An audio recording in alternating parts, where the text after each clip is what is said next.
اعوذ باللہ من الشیطان اللعین الرجیم بسم اللہ الرحمن الرحیم الحمد للہ وکفی وسلام علی عبادہ الذین اصطفی.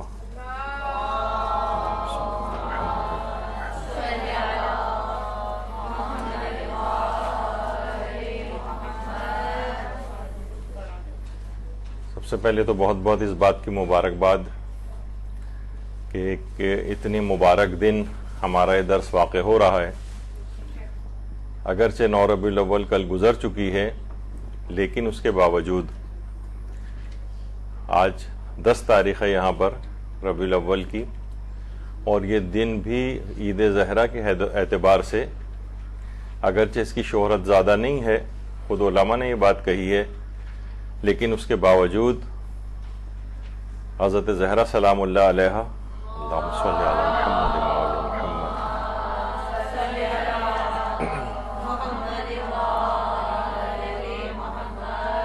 اس دن کو بہت خوشی و مسرت کے طور پر مناتی تھیں. اور ہمارے علماء جیسے آیت اللہ شیخ محمد حسین آل کاشف الغطا یہ فرماتے ہیں، جنت الماوا جو ان کی کتاب ہے، کہ 9 ربیع الاول کے روز خوشی منانے کا ایک امکان یہ بھی ہے. ابھی آپ آگے چل کر سنیں گے اس میں کہ اس میں کتنے پہلو ہیں عید زہرا منانے کے. فرماتے ہیں کہ اس دن حضرت زہرا کی خوشی کا سبب یہ بھی ہو سکتا ہے کہ 9 اور 10 ربیع الاول کو آپ کے والد حضرت رسالت مآب صلی اللہ علیہ وآلہ وسلم اللہم صلی علی محمد وعلی محمد وعلیکم السلام سے آپ کی والدہ حضرت خدیجہ طاہرہ سلام اللہ علیہا کا عقد ہوا تھا. اللہم صلی علی محمد وعلی محمد.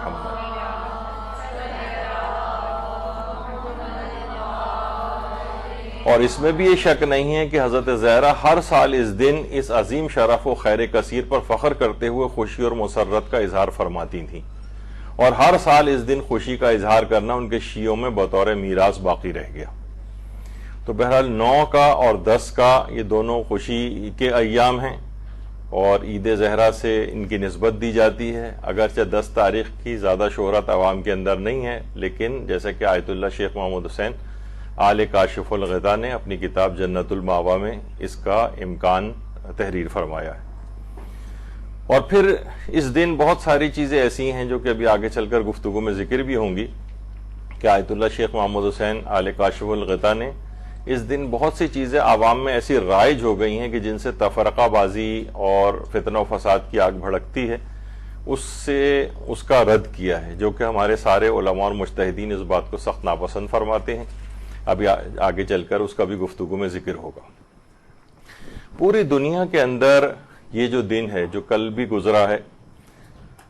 اس میں خاص طور پر امام زمانہ علیہ الصلاۃ والسلام کی اللہم صلی علی محمد وعلی محمد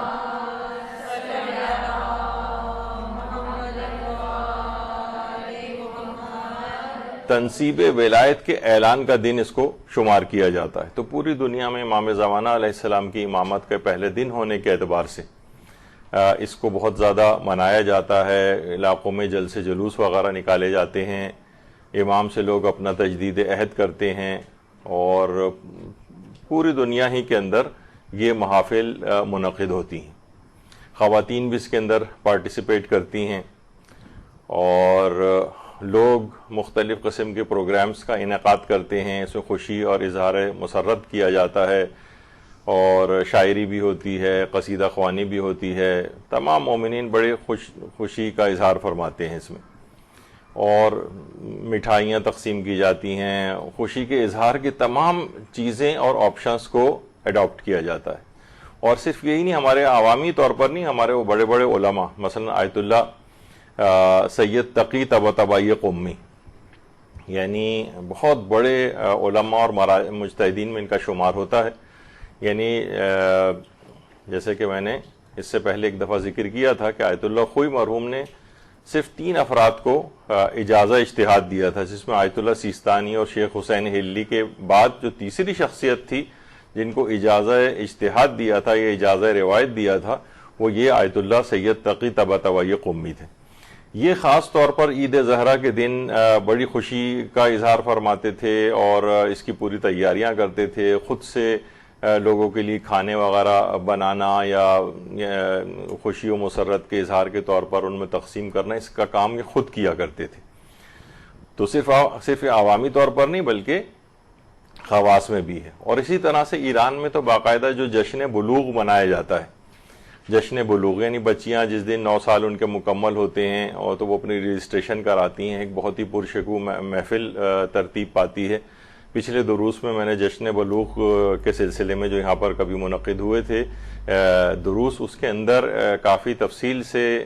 ان چیزوں کا وہ کیا تھا کہ ایران میں یہ چیزیں بڑی خصوصیت کے ساتھ منائی جاتی ہیں. تو اس دن کے لیے وہ 9 ربیع الاول کے دن کو چوز کیا جاتا ہے بہت سی جگہوں کے اوپر، کہ بچیاں یعنی 9 ربیع الاول کے روز یعنی جو اس کے ارد گرد یا اسی دن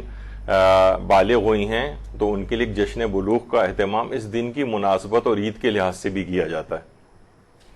اسی طرح سے عید آل محمد کے طور پر سیمینار منعقد ہوتے ہیں، ورکشاپس منعقد ہوتے ہیں جس میں سب چیزیں بیان کی جاتی ہیں، شاعر حضرات شاعری کیا کرتے ہیں. اور کچھ ہمارے علماء ایسے ہیں کہ اس دن کی خاص عظمت کے اظہار کے طور پر، جیسے کہ آیت اللہ امام قانی، آیت اللہ عبداللہ امام قانی، یہ بہت ہی بڑے تنقیح المقال فی علم الرجال کے نام سے جو ان کی کتاب بہت ہی مشہور ہے، اور میرات الرشاد کے نام سے جو ہے ان کا ایک وصیت نامہ بہت مشہور ہے. تو ان کی جو ایک اور کتاب ہے مخزن المعانی، اس میں انہوں نے باقاعدہ اس چیز کو لکھا ہے کہ ان کے متعلق یہ بات آئی ہے کہ یہ اپنے اس کام کو جو یہ کر رہے تھے کتابوں وغیرہ کی تالیف کا بھی، تو وہ 9 ربیع الاول کی رات کو انہوں نے اور تمام کام جو ہے اپنے موقوف کر دیے تھے، اور اپنے آپ کو اپنے اہل و عیال کے ساتھ، جیسے کہ اس کے اندر آتا بھی ہے، بھی آگے چل کر بھی ذکر کریں گے ہم،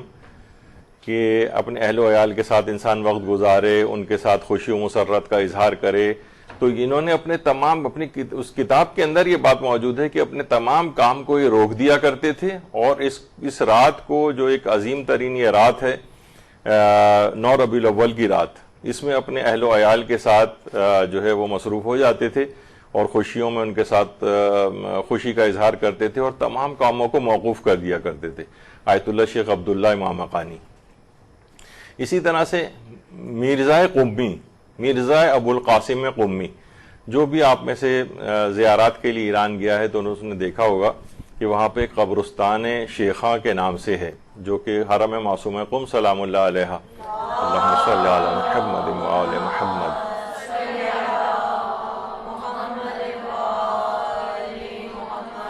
اس قبرستان کے اندر اتنی عظیم شخصیات ہیں، ایسی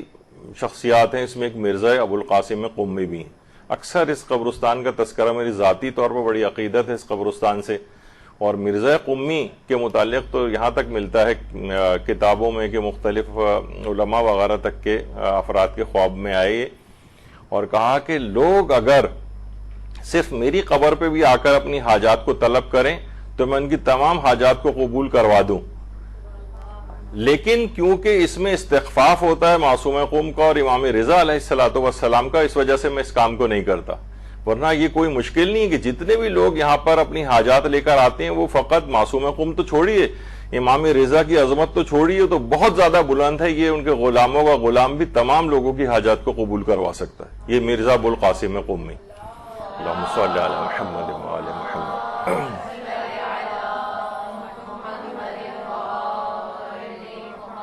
یعنی واقعتاً اگر کوئی دیکھے وہاں جا کر اور اپنی حاجات ان کے وسیلے سے طلب کرے مرزا ابو القاسم قمی تو وہ دیکھے گا. تو ان کی ایک کتاب ہے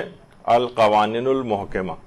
یہ قوانین الاصول کے نام سے بھی بہت مشہور ہے، اور اتنی مشکل ترین کتاب ہے کہ اس کا اگر کوئی فقط ایک صفحہ بھی پڑھ کر سمجھ کے بتا دے تو علماء تسلیم کر لیتے ہیں کہ واقعتاً اس شخص کے اندر علم جو ہے اپنے کمال کو پہنچا ہوا ہے، یعنی یہ واقعتاً اجتہاد کے قابل ہے. یعنی ان کی کتاب جو قوانین الاصول ہے، اس کا ایک صفحہ بھی اگر کوئی پڑھ کر اور اچھی طرح سمجھ کر اس کو ایکسپلین کر دے. تو اس کتاب کے لحاظ سے بھی یہ ہے کہ جب یہ تدوین ہو رہی تھی اور باقاعدہ خطی اعتبار سے وہ کی جا رہی تھی تو اس میں بھی انتخاب اس بات کا کیا گیا کہ یہ حرم معصومہ قم میں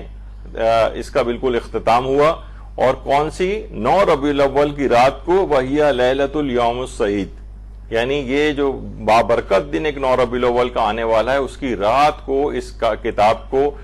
مکمل کیا گیا لکھ کر۔ یعنی اس کا انتخاب علماء اس طرح سے کرتے ہیں کہ بعض اوقات ایسے دنوں سے انتخاب کرتے ہیں کہ کتاب کے شروع کرنے کا یا کتاب کو اختتام تک پہنچانے کا، کہ ایک بابرکت اور عظیم رات کو اس کتاب کا اختتام کیا جائے۔ تو اس لحاظ سے یہ جو اتنی عظیم ترین کتاب اس کی لکھی گئی ہے، اصول فقہ کے موضوع پر نام ہی اس کا ہے قوانین الاصول، تو اس کا اختتام اسی بابرکت رات پہ کیا گیا۔ یعنی میں سب آپ کو چیزیں بتا رہا ہوں کہ کس طرح سے علماء اس 9 ربیع الاول کی رات کو اور دن کو کتنا بابرکت اور عظیم سمجھتے ہیں۔ تو اس لحاظ سے اچھا، اس موضوع پر کتابیں بھی لکھی گئی ہیں۔ اس کی جو خاص ایک روایت ہے احمد ابن اسحاق قمی کی، اس پہ علماء اپنے آرٹیکلز لکھتے ہیں، کتابیں تک اس موضوع کے اوپر تحریر کی گئی ہیں، تو اس کی امپورٹنس کے اعتبار سے۔ اور اس کے علاوہ آیت اللہ سید محمد صادق صدر، یہ بھی اپنے جو نماز جمعہ کے خطبات ہوتے تھے اس کے اندر بھی بہت سارے اس کے شبہات کے جوابات دیتے تھے عید زہرا کے سلسلے میں۔ اور ابھی اتنا وقت نہیں ہے لیکن میں مختصر طور پر کہہ دیتا ہوں کہ لوگ اس میں وہ اپنے بہت سے شبہات کا لوگوں کے جواب دیتے تھے۔ کیسے ممکن ہے کہ حضرت زہرا اس روز خوش ہوئی ہوں، اور وہ تو اس وقت دار آخرت میں ہیں، کوئی دار دنیا میں تو نہیں ہے، ان کی خوشی کیا معنی ہے رکھتی ہے۔ تو اس پہ پھر انہوں نے مختلف دلائل دیتے دیتے اور آیت اللہ سید محمد صادق صدر نے اپنے نماز جمعہ کے جو پڑھاتے تھے اس کے خطبات کے اندر اس بات کو ذکر کیا ہے، اور زیارات کے وہ جملے کہ اشہد انک تسمع الکلام و تسمع السلام و ترد الجواب، تو اس طرح سے کر کے کہ آپ میری بات کو سن رہے ہیں اور آپ میرے کلام کا جواب دیتے ہیں، تو ان شخصیات کے لیے کوئی معنی نہیں رکھتی ہیں چیزیں کہ وہ ہمارے وہ خوش نہیں ہو سکتے اس وقت، بس اس دنیا سے پردہ فرما گئے ہیں، اب ان کا اس دنیا کا کوئی تعلق نہیں ہے۔ دیگر مردوں کی طرح سے ان شخصیات کا قیاس نہیں کیا جا سکتا۔ انہوں نے کہا کہ زیارت ناموں کے اندر پڑھتے ہیں کہ آپ ابھی بھی میرے کلام کو سن رہے ہیں، ابھی بھی میرے سلام کا جواب دیتے ہیں۔ تو یہ سب چیزیں اس طرح سے ہیں، تو یہ اس کا اعتراض انہوں نے اس کے اعتراضات کے علماء جواب دیتے ہیں۔ آیت اللہ صادق صدر نماز جمعہ کے خطبات میں عید زہرا پہ ہونے والے یا یوم فرحت الزہرا بھی اس کو کہا جاتا ہے، کیسے ممکن ہے اس روز وہ خوش ہوئی ہوں، کیسے ممکن ہے حضرت زہرا کی خوشی کا دن ہو، تو اس کے جوابات علماء اس انداز سے دیتے رہے۔ تو عام عوام کے طور پر بھی بہت خوشی اور مسرت کا اس دن کے میں اظہار کیا جاتا ہے۔ اور اس کے علاوہ یہ جو دائیں طرف ہیں یہ آیت اللہ سیستانی کے چھوٹے بھائی ہیں، آیت اللہ سید محمود سیستانی۔ یہ تقریباً 30 سال پہلے ان کا انتقال ہو چکا ہے، اور یہ اس وقت مشہد مقدس میں تھے امام رضا علیہ الصلوۃ والسلام۔ اللہم صلی علی محمد وعلی محمد۔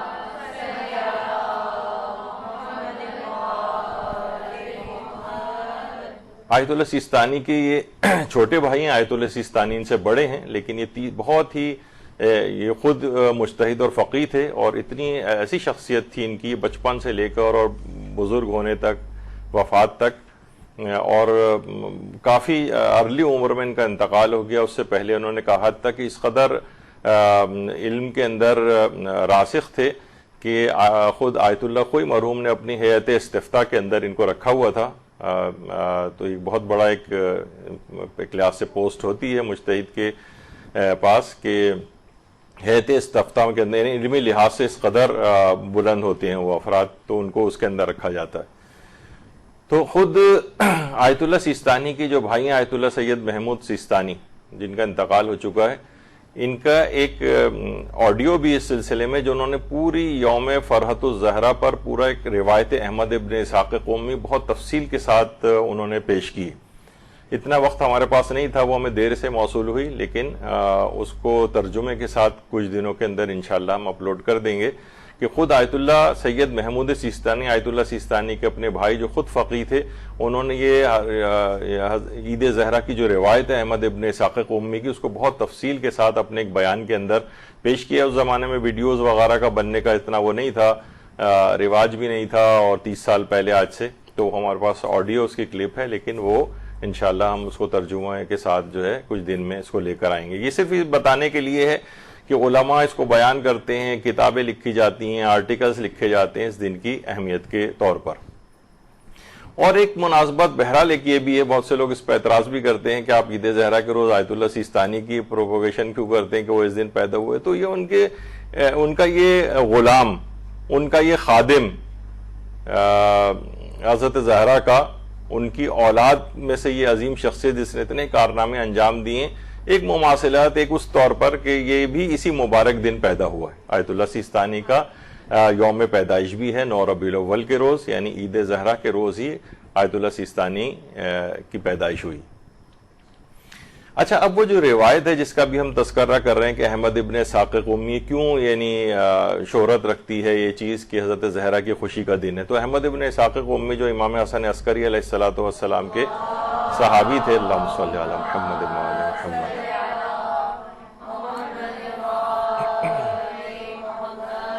فرماتے ہیں کہ میں ربیع الاول کی 9 تاریخ کو امام حسن عسکری کی خدمت میں حاضر ہوا تو میں نے اپنے سید و سردار کو دیکھا کہ انہوں نے اپنے تمام خادمین کو حکم دیا ہے کہ جس کے لیے جو نیا لباس ممکن ہو وہ زیب تن کر لے،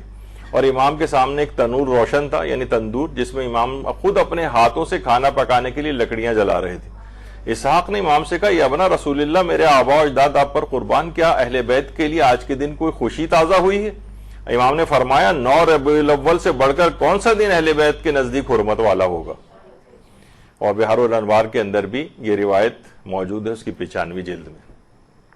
اسی طرح سے اچھا، اس کی مختلف روایات ہیں، عید زہرا کے حوالے سے مختلف روایات ہیں، اور ان کی وہ شہرت بھی رکھتی ہیں، علماء نے اس کے اوپر عمل بھی کیا، آگے چل کر ہم اس کو ذکر کریں گے۔ اور بعض اوقات کہیں کہیں روایات کے اندر اگر ضعف ہے، لیکن مختلف طریقوں سے روایت اگر نقل ہوئی ہو یا الگ الگ افراد سے، الگ الگ راویوں سے، الگ الگ موقعوں پر، تو اکثر علماء اس بات کے بھی قائل ہیں کہ اس طرح سے بھی روایت کا ضعف دور ہو جاتا ہے۔ بہرحال حذیفہ فرماتے ہیں، حذیفہ یمانی، کہ 9 ربیع الاول کو میں نے اپنے مولا امیر المومنین علیہ السلام کو دیکھا کہ اپنے فرزندوں امام حسن و حسین کو رسول اللہ کے ساتھ دیکھا کہ وہ غذا نوش فرما رہے ہیں، اور پیغمبر اکرم دونوں کے چہروں کو دیکھ کر مسکراتے ہیں، اور اپنے بیٹوں سے فرماتے ہیں، کھاؤ تم دونوں کہ آج کا دن مبارک ہے، کیونکہ آج کا دن وہ دن ہے کہ خداوند عالم نے اس دن تمہارے اور تمہارے جد کے دشمن کو پروردگار ہلاک کرے گا اور تمہاری ماں کی دعا کو قبول فرمائے گا۔ کھاؤ کہ آج ہی کے دن کلام خدا تحقق پائے گا۔ علماء فرماتے ہیں یعنی جن کے گھرانے ان کی ظلم کی وجہ سے ویران ہو گئے ہیں، یعنی ان کا انتقام لیا جائے گا۔ کھاؤ، یہی وہ دن ہے کہ مبغوث ترین شخص کی شان و شوکت خاک میں مل جائے گی۔ کھاؤ کہ آج کے دن خداوند عالم تمام دشمنوں کے اعمال کو لائے گا اور ان کو مثل روئی کے اڑا دے گا۔ یعنی خوشی کے اظہار کے طور پر اس دن پیغمبر اکرم بھی اظہار مسرت فرما رہے تھے، اور اس خوشی میں حسن و حسین کو کھانا کھلا رہے تھے، اور ان کو کہہ رہے تھے کہ پروردگار تمہاری ماں کی دعا کو قبول کرے گا اور تمہارے اور تمہارے جد کے دشمن کو بھی ہلاک کرے گا۔ یہ الگ ایک روایت ہے، اور اسی وجہ سے اس کو خوشی کے دن کے طور پر منانے کے لیے آیت اللہ مرزا جواد ملکی تبریزی، امام خمینی کے استاد تھے، ان کی کتاب المراقبات ہے، فرماتے ہیں گراں قدر روایت میں یہ بات آئی ہے۔ بہت سے لوگوں کی پوری کوشش یہ ہے کہ کسی بھی طریقے سے ہر صورت میں بس روایت کو ضعیف یا جھوٹا ثابت کیا جائے، آج کل کے جو ایک سینیریو چل رہا ہے۔ فرماتے ہیں آیت اللہ جواد ملکی تبریزی، عالم عارف، کہ گراں قدر روایت میں یہ بات آئی ہے کہ 9 ربیع الاول کا دن دشمن خدا کی نابودی کا دن ہے، اور یہ دن آل محمد کے تمام پیروکاروں کے لیے خوشی کا دن ہے۔ گراں قدر روایت میں بات آئی ہے، تو اس دن ایک بہت بڑا دشمن خدا، دشمن اہل بیت اس دنیا سے مارا گیا اور قتل ہوا، تو اس کے لحاظ سے بھی ایک خوشی منائی جاتی ہے۔ اور شیخ مفید نے مسار الشیعہ جو ان کی کتاب ہے، اس کے اندر آئمہ کی ولادتوں اور آئمہ کی شہادتوں کے جو واقعات ہیں وہ ہیں، اور دیگر واقعات بھی ہیں، تو اس کے اندر شیخ مفید نے یہ بات لکھی ہے۔ مرزا حسین نوری نے مستدرک الوسائل میں شیخ مفید کی اس کتاب مسار الشیعہ کے حوالے سے نقل کیا کہ شیخ مفید فرماتے تھے کہ 9 ربیع الاول کا دن بہت بڑی عید ہے، بہت بڑی عید، یعنی بہت بڑی خوشی کا دن ہے. رسول اللہ نے بھی اس دن خوشی منائی ہے جیسے کہ ابھی آپ نے پہلے روایت میں سنا, اور لوگوں کو بھی اس بات کا حکم دیا تھا کہ اس دن کو عید کے طور پر, خوشی کے دن کے طور پر منائیں, یعنی اظہار خوشی و مسرت کریں.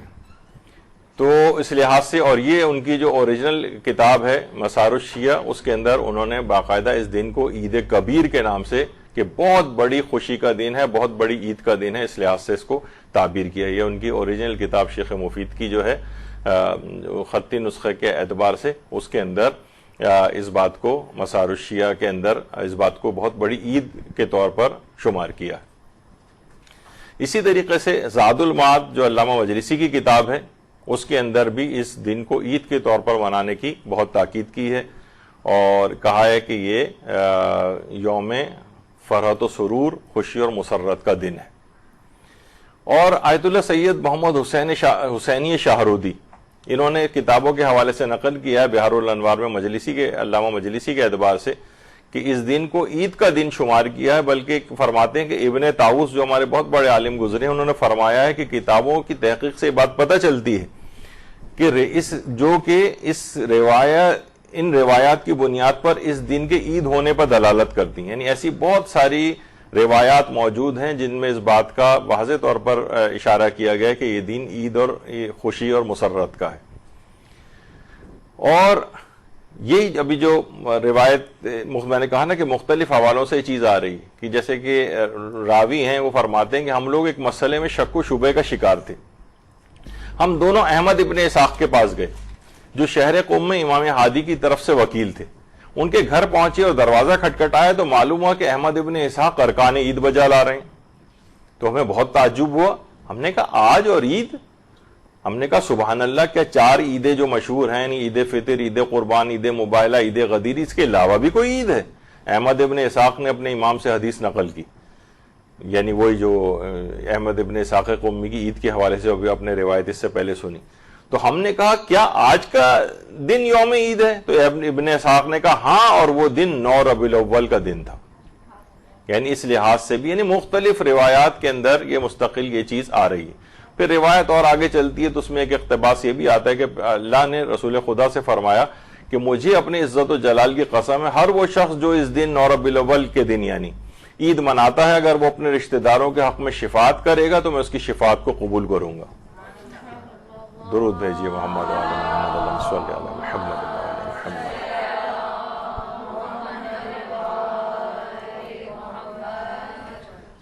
اور لوگ جو عام طور پہ کہتے ہیں کہ بھائی, عام طور پہ ہے, بعض اوقات بہت سے علماء بھی یقیناً ان کا نظریہ اس لحاظ سے نہیں ہوگا, لیکن کہتے ہیں کہ نہیں بھائی امام حسین کو کبھی الوداع نہ کہیں.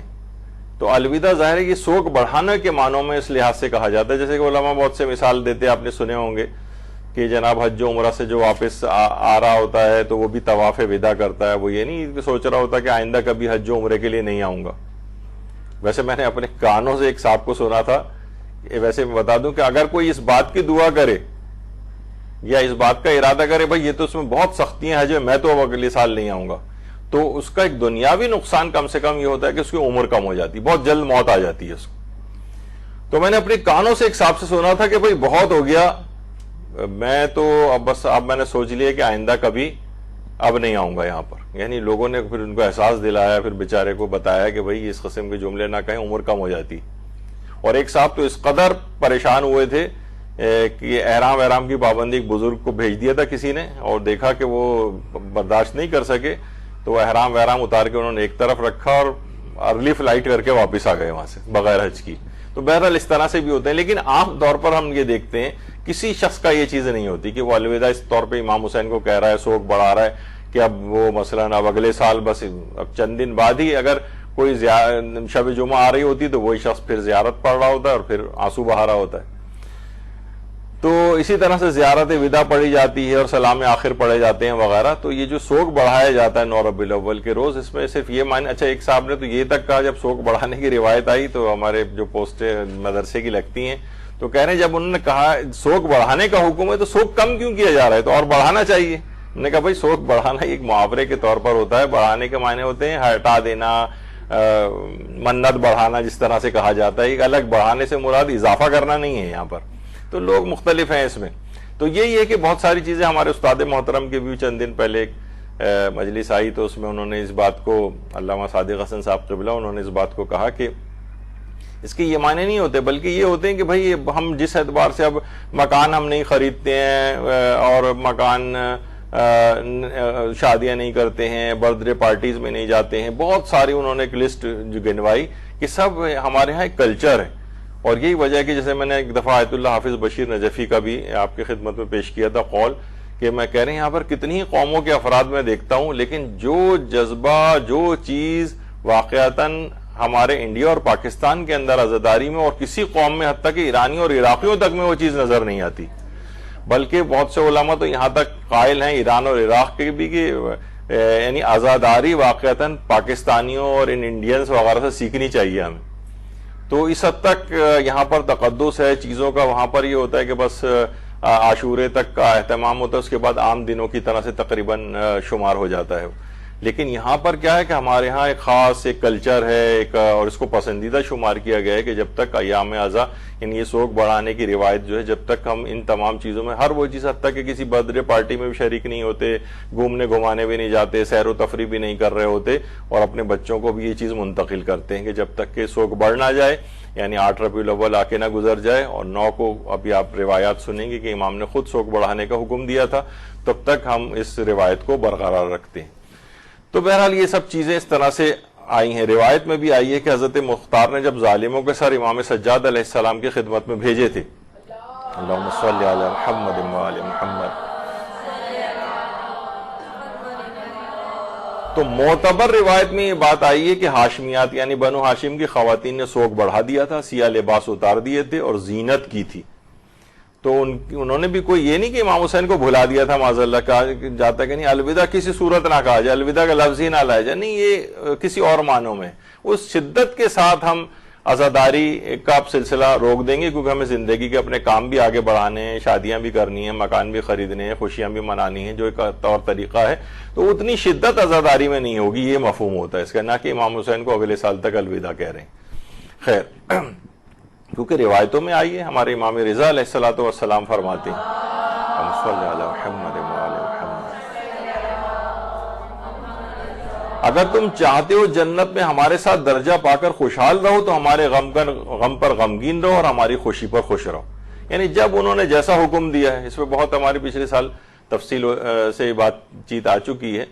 کہ یعنی لوگ کہتے ہیں بھائی یہ تو کوئی بٹن دبانے کی طرح سے معاملہ تھوڑی ہوتا ہے، یہ تو انسان کے جذبات ہیں. تو ہم بھی یہ کہتے ہیں کہ جناب یہ یعنی ہمارے جذبات بھی شریعت اور یہ حکم امام کے تابع ہیں. جب انہوں نے کہا خوشی مناؤ، بلکہ بعض اوقات تو یہ ہوتا ہے کہ ہمارا دل بڑا جامع ازداد ہے. عید خوشی کا دن ہے، یعنی اس دن خوشی منانے کا بھی حکم ہے، لیکن اسی دن زیارت امام حسین پڑھنے کا بھی حکم ہے. زیارت امام حسین الگ سے عید کے دن کے اعتبار سے الگ سے ایک زیارت آئی ہے، شب قدر کی زیارت الگ مخصوص آئی ہے. اسی طرح عید کے دن کی الگ سے زیارت آئی. جب امام حسین کی زیارت اس دن پڑھیں گے تو کیا آنکھوں سے آنسو نہیں ہوں گے آپ کے؟ خوشی کا دن بھی ہے اور ایک لحاظ سے ان کی زیارت پڑھتے ہوئے آنکھوں سے آنسو بھی آتے ہیں. ایک دفعہ ہم نے پچھلے درس جو عید زہرا کا ہوا تھا تو اس میں یہ والی مثال پیش کی تھی کہ کسی شخص کی شادی ہو رہی ہوتی تو اس کے لیے خوشی کا دن ہوتا ہے وہ، لیکن اسی دن اپنے مثلاً مرحوم والدین کو یاد کر کے روتا بھی. یعنی یہ دل ہمارا جامع ازداد ہے، 1 منٹ کے اندر اس میں خوشی بھی ہوتی ہے، عین اسی وقت غم مناتے وقت یعنی خوشی منا رہا ہے اسی وقت غم کی بھی کیفیت اس پر آ جاتی. تو بہت ساری چیزیں اس طرح سے ہیں کہ جناب 30 دن جس طرح سے ہم نے روزے رکھے ہوتے ہیں، بعض اوقات اب میدا اور ہر چیز عادی ہو گئی ہے تو ایک اگلے دن اور بھی روزہ رکھنے کو، لیکن کہا جاتا نہیں اگلے دن روزہ رکھنا حرام ہے، بلکہ کچھ نہ کچھ اس دن ضرور کھایا جائے. تو اپنی فطرت کو انسان تبدیل کر دیتا ہے حکم خدا کے سامنے. تو خوشی میں خوش اور غم میں غمگین. تو اب کیونکہ اہل بیت اس دن خوش ہوئے ہیں، ہمارے پاس روایات ہیں، تو ہمیں اس لحاظ سے خوشی کا دن منانا ہے. اور پیغمبر اکرم صلی اللہ علیہ وآلہ وسلم اللہم صلی علی محمد و آل محمد فرماتے ہیں کہ بے شک اللہ فاطمہ کی ناراضگی سے ناراض اور فاطمہ کے خوش ہونے سے راضی ہو جاتا ہے. تو اب کتنی زبردست ہمارے پاس ایک وہ ہے کہ ہم حضرت زہرا کی خوشی میں خوش ہو کر وہ ہم سے راضی اور خوش ہو جائیں، اور اللہ بھی اس بہانے ہم سے راضی اور خوش ہو جائے. تو اس لحاظ سے خوشی منانے کی بڑی تاکید آئی ہے. اور حضرت ابن عباس سے مروی ایک روایت ہے کہ اہل جنت جب جنت میں چلے جائیں گے تو ایک ایسا نور دیکھیں گے جس سے پوری جنت منور ہو جائے گی. وہ لوگ اللہ سے کہیں گے پروردگار تو نے اپنی کتاب جو تو نے حبیب پہ نازل فرمائی اس میں تو فرمایا تھا کہ لا یرون فیہا شمسا ولا زمہریرا, نہ آفتاب کی وہ گرمی دیکھیں گے نہ سردی دیکھیں گے, پھر یہ روشنی کہاں سے آ گئی؟ تو اللہ جواب دے گا سنو اہل جنت, نہ یہ سورج کی روشنی ہے نہ چاند کی چاندنی ہے, بلکہ علی و فاطمہ کو کسی پر تعجب ہوا ہے, کسی بات پر وہ مسکرائے ہیں, ان کی مسکراہٹ سے جنت کی فضا منور ہو گئی. اللہم صلی علی محمد وعلی محمد.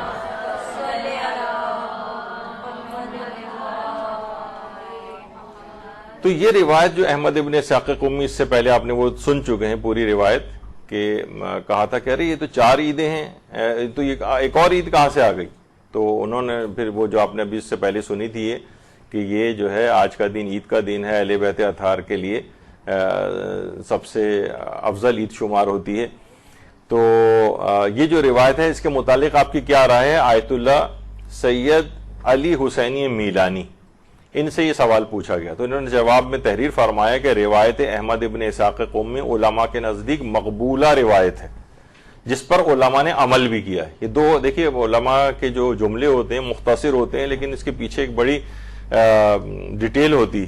مثلا مقبولہ روایت انہوں نے کہا ہے کہ بعض اوقات یہ ہوتا ہے کہ روایت کے اندر کوئی ضعف ہوتا ہے, یعنی مثلا کہ کوئی راوی مجہول ہے, کوئی راوی مثلا ناقابل اعتبار بیچ میں آ گیا ہے, لیکن اتنے حوالوں سے وہ روایت آ رہی ہوتی ہے اور علماء میں ایک شہرت کا درجہ رکھ لیتی ہے, اور علماء اس روایت کے مطابق عمل کرتے آئیں. جیسے کہ ابھی آگے چل کر آپ دیکھیں گے عمل علماء کیا کرتے آئیں. مثلا اس دن کے میں جو غسل ہے اس کے استحباب کے اکثر علماء قائل ہیں. موجودہ مراجع اس کو رجاء مطلوبیت کی نیت سے کہتے ہیں, لیکن سابقہ علماء نے اس کو اسی روایت احمد ابن اسحاق کو دلیل بنایا ہے کہ اس لحاظ سے اس کے اعتبار کے اوپر. تو انہوں نے فرمایا کہ یہ مقبولہ روایت ہے. مثلا میں آپ کو اور بتاؤں کہ امام خمینی علیہ الرحمہ نے جو ولایت فقیہ کا نظریہ جس روایت پہ بنایا ہے اس کا نام ہی ہے مقبولہ عمر ابن حنظلہ. عمر ابن حنظلہ کی یعنی مقبولہ روایت ہے, یعنی سند کے اعتبار سے اس کے اندر ضعف ہے لیکن علماء اس پر عمل کرتے آئے ہیں, اس وجہ سے انہوں نے بڑی اہم دلیل کے طور پر اس روایت کو پیش کیا, اس کو بھی مقبولہ کہا ہے.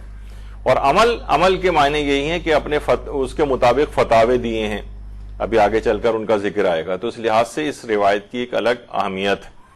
اور یہی مسئلہ آیت اللہ سید محمد صادق روحانی سے بھی یہ بات پوچھی گئی ہے, تو انہوں نے بھی تفصیل سے یہی بات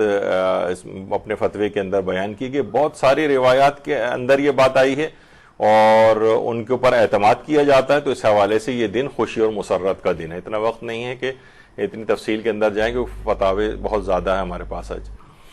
اچھا, 9 ربیع الاول کے حوالے سے یعنی علماء میں بھی پہلے تو یہ چیز سن لیں کہ ایک روایت ہے ہمارے پاس, یعنی 9 ربیع الاول کا تو تذکرہ نہیں ہے اس میں,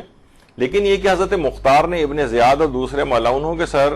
کو محمد حنفیہ کے پاس بھیجا اور محمد حنفیہ نے پھر ان سروں کو امام زین العابدین علیہ السلام کے پاس بھیجا. اللہم صلی علی محمد وعلی محمد.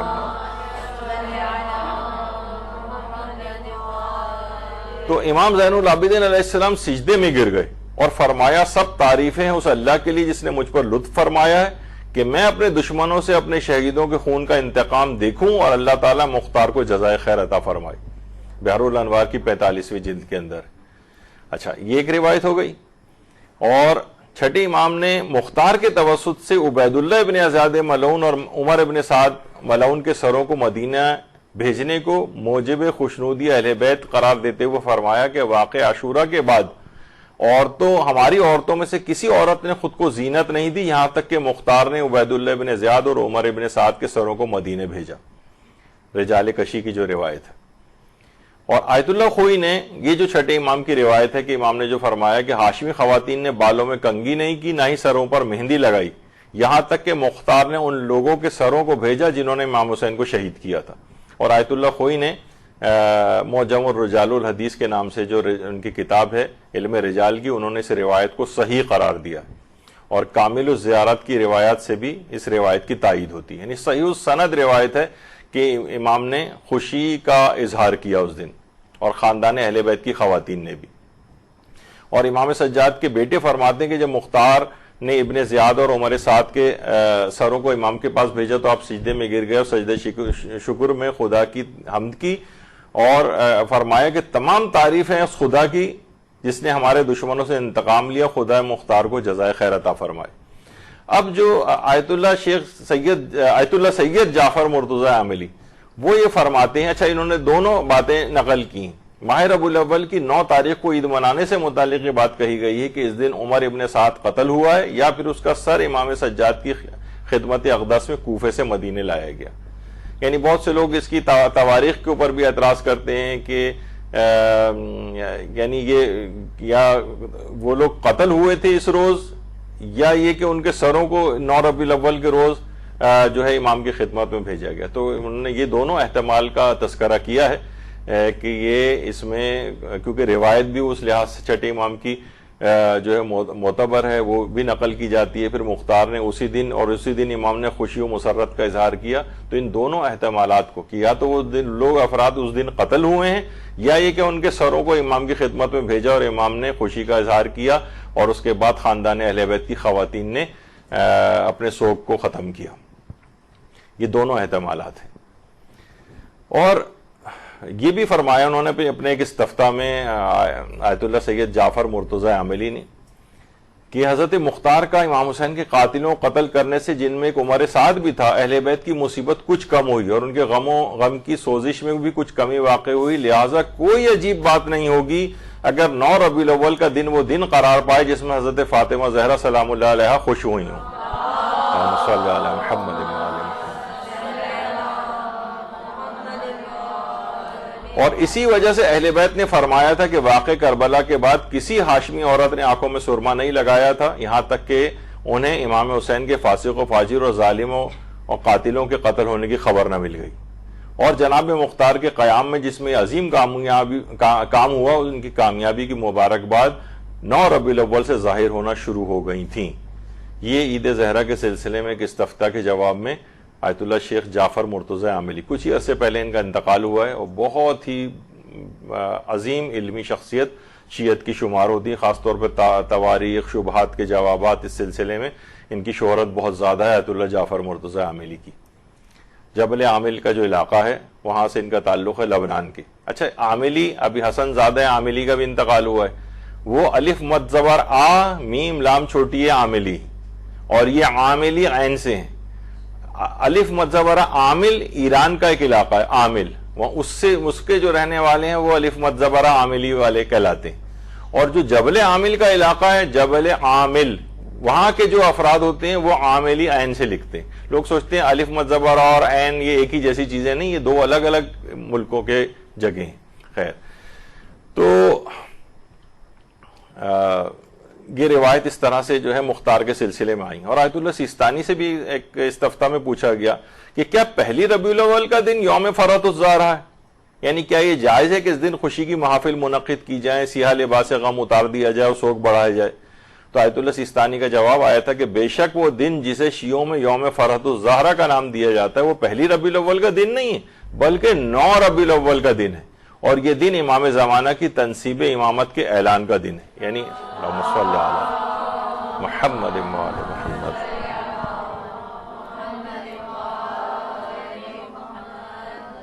اور آیت اللہ شیخ جواد تبریزی، آیت اللہ شیخ جواد، ان کی کتاب الانوار الالہیہ فی المسائل الاعتقادیہ ہے، اس میں بھی ایک سوال پوچھا جس کا ہم نے ترجمہ کر کے بھی اس کی پوسٹ بنائی تھی۔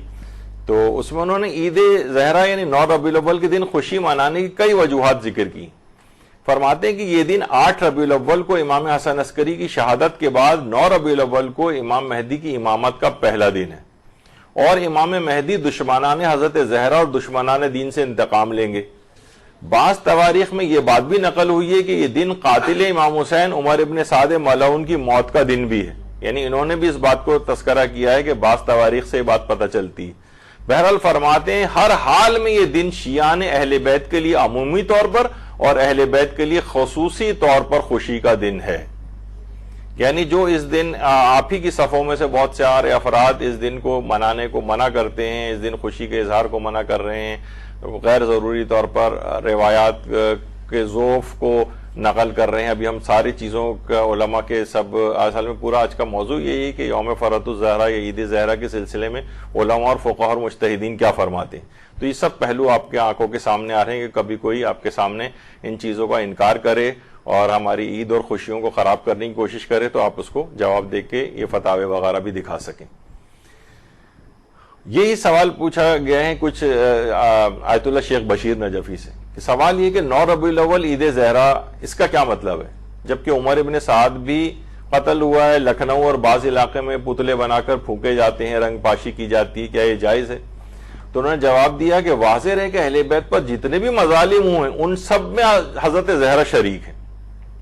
اور جیسے امام زمانہ علیہ السلام مظلوم ہے ویسے یہ سیدہ زہرا بھی مظلومہ ہے. اللہم صلی علی محمد وآل محمد. کیونکہ یہ انہی کی اولاد ہیں. 9 ربیع الاول چونکہ امام زمانہ کی حکومت کا پہلا دن ہے اور مولا کی کوششوں اور زحمتوں سے اہل بیت سے مظالم اٹھائے جائیں گے کہ جناب زہرا سے بھی ظلم اٹھایا جائے گا، تو اس لیے حضرت شیعہ اسے عید زہرا کہتے ہیں. اور بعض روایت میں یہ آیا ہے کہ حضرت مختار کے ہاتھوں اسی دن عمر ابن سعد واصل جہنم ہوا تھا، اور اس کے علاوہ مزید اسباب بھی بیان کیے جاتے ہیں. یہ بھی اس کے اندر خصوصیت کے ساتھ توجہ کی قابل چیز ہے کہ بہت ساری چیزیں تو اس میں ذکر ہوئی ہیں اور کچھ چیزیں ذکر نہیں ہوئی ہیں، جس میں سے کچھ روایات ایک بڑے دشمن اہل بیت کے قتل کا دن بھی ہے. اور اس کی طرف بھی آیت اللہ سید محمد صادق روحانی نے اپنے ایک فتوے میں اشارہ کیا ہے کہ یہ وہ دن ہے 9 ربیع الاول کا کہ اس شخص نے ایک ظلم کیا تھا جس کے نتیجے میں ایک بچے کی اپنی ماں کے پیٹ میں شہادت ہوئی تھی، تو وہ شخص اس روز قتل ہوا ہے. یہ اپنے ایک استفتاء کے اندر بھی انہوں نے اس بات کو ذکر کیا، اور اس کو عید بقر بھی کہا جاتا ہے. اس لحاظ سے بھی انہوں نے ایک جو ہے وہ فتویٰ دیا ہے، اور اس میں یہی ہے کہ جس طریقے سے ظلم کے ساتھ اس ظالم نے شکم پہ حملہ کیا تھا اور اس کے نتیجے میں ایک بچے کی شہادت ہوئی تھی، تو وہ ظالم اس دن مارا گیا ہے اور اس کا پیٹ بھی اس دن جو ہے وہ پھٹا ہے. تو بہرحال اس لحاظ سے اس کے بہت سے جو نام ہیں ان میں کہ عید بقر بھی اس کو کہا جاتا ہے. اور ویسے یہ اس کے علاوہ یہ امام زمانہ علیہ السلام کی تنصیب امامت کا پہلا دن بھی، یہ بھی انہوں نے بھی. تو اس کی جو بہت ساری چیزیں ہیں یہ اس کی مناسبتیں اس دن جمع ہیں. اور آیت اللہ سید محمد علوی گرگانی یہ بھی فرماتے ہیں کہ عید زہرا 9 ربیع الاول کے دن ہے، اس دن خوشی منانا بہت اچھا ہے، اور بعض روایات اس دن کے عید ہونے پر بھی دلالت کرتی ہیں، عید ہونے پر. اور صاحب جواہر الکلام آیت اللہ شیخ محمد حسن جو صاحب جواہر الکلام کے نام سے مشہور ہیں اور بہت ہی عظیم علمی ہماری شخصیت ہیں اور بہت ہی دقیق نگاہ رکھتے ہیں، بہت محتاط رویہ رکھتے ہیں صاحب جواہر. ان کی جو کتاب ہے جواہر الکلام فی شرح شرائع الاسلام، محقق حلی کی کتاب شرائع الاسلام، اس کی انہوں نے شرح لکھی ہے جواہر الکلام کے نام سے. اس میں 9 ربیع الاول کی فضیلت میں فرماتے ہیں کہ اسناد سے پیغمبر سے یہ روایت احمد ابن اسحاق قمی اس 9 ربیع الاول کے دن کی فضیلت اور برکت کے لیے وارد ہوئی ہے، اور یہ دن خصوصی طور پر ہمارے لیے اور ائمہ معصومین کے لیے عید اور خوشی کا دن ہے. یہ سب دیکھیں مراجع نے ایک ہی بات کہہ رہے ہیں کہ یہ عید اور خوشی کے دن کے طور پر. ابھی جن کا آپ نے سنا تھا آیت اللہ شیخ جعفر مرتضی عاملی کا، وہ فرماتے ہیں کہ یہ دن یوم فرۃ الزہرا ایک بہت بڑی خوشی اور کامل خوشی کا دن ہے. اس دن کی موافقت اس دن سے بھی ہے جس کی ابتدا قائم آل محمد کی امامت سے ہوتی ہے. اللہم صلی علی محمد وآل محمد. کیونکہ وہ حقیقی طور پر سید الشہداء کے خون کا بدلہ لینے والے حقیقی طالب ہیں، اور وہ اولیاء خدا کے لیے باعث عزت اور دشمنان حق کو ذلیل و رسوا کرنے والے ہیں. یہ دن بلا شک و شبہ قلب حضرت زہرا کو اور تمام مومنین کے دلوں کو شاد کرنے کا دن ہے. تو یہ ایک بہت اہم بات ہے. اور خود آیت اللہ سید شیخ محمد صافی گلپائیگانی، ان سے بھی یہ چیز سوال پوچھا گیا ہے کہ یہ 9 ربیع الاول کے دن خوشی وغیرہ جو منائی جاتی ہے اور اس دن کو عید زہرا لوگ کے نام سے یاد کرتے ہیں،